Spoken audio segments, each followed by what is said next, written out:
मोदी सरकार ने राष्ट्रीय सुरक्षा, कूटनीति और आंतरिक स्थिरता जैसे गंभीर विषयों को सिर्फ फोटो खिंचवाने और खोखले प्रचार का माध्यम बनाया है। ऑपरेशन सिंदूर के बाद प्रधानमंत्री मोदी का सारा ध्यान केवल प्रचार और आत्म प्रशंसा पर केंद्रित रहा है, जवाबदेही पर नहीं। देश की जनता को दिखावा नहीं, जवाब चाहिए। पहलगाम में हुए क्रूर आतंकी हमले में हमारे देश के 26 मासूम लोगों को अपनी जान देनी पड़ी और उसके बाद में जो ऑप सिंदूर हुआ, उधर हमारे बहादुर सुरक्षा कर्मियों की शहादत भी हुई। उसके बाद देश आज तक प्रतीक्षा कर रहा है कि जो 4 आतंकवादी इस हमले में जिन्होंने हमला किया, जिन्होंने हमारे 26 लोगों की हत्या की, वो कहाँ है?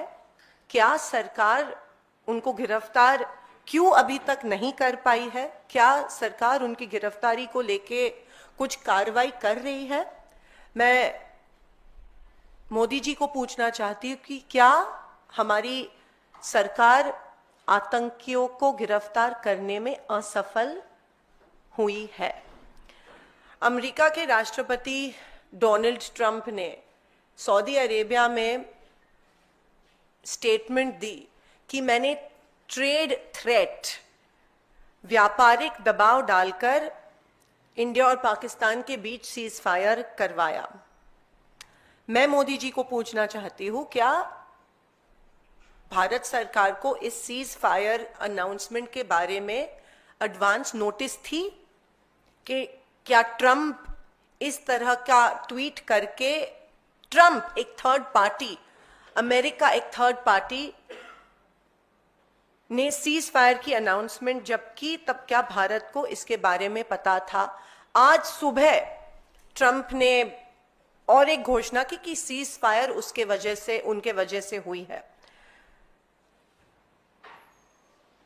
जब ट्रंप ने ये स्टेटमेंट की थी, तब तक we had an upper edge, हम जंग ऑलमोस्ट जीत रहे थे।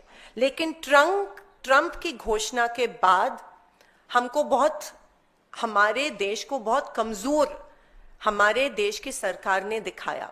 हमको कोई थर्ड पार्टी इन्वॉल्वमेंट की जरूरत नहीं थी, हमें कोई थर्ड पार्टी देश की इंस्ट्रक्शन की जरूरत नहीं थी कि अब सीज फायर होनी चाहिए। हम सक्षम हैं, हम कर सकते थे जो इंदिरा गांधी जी ने तब कर दिखाया था। एक हार्ड लाइन और निक्सन को लिख के पाकिस्तान को दूसरे दिन सरेंडर करवाया था। लेकिन जब ट्रंप ने ये स्टेटमेंट दी, तो क्या इंडियन गवर्नमेंट, क्या मोदी सरकार वॉज इट कॉट अनअवेयर? और क्या इस स्टेटमेंट के वजह से हमारे आर्म्ड फोर्सेस जिन्होंने इतनी अच्छी कारकिर्दी की थी ऑप सिंदूर में, क्या वो डीमोरलाइज हुए और उनके साथ पूरे देश की जनता इस स्टेटमेंट के वजह से डीमोरलाइज हुई? और इसके लिए कौन जिम्मेदार है? मोदी सरकार ने तुरंत इसके बारे में प्रतिक्रिया देनी चाहिए थी, जो सरकार ने नहीं दी। मोदी सरकार इस अपमानजनक दावे पर चुप आज तक क्यों है? क्या यही वह कीमत है जो भारत को अंतर्राष्ट्रीय दबाव के आगे झुकने के बदले चुकाने पड़ रही है? Is the Modi government responsible in making India look weak in the entire global spectrum?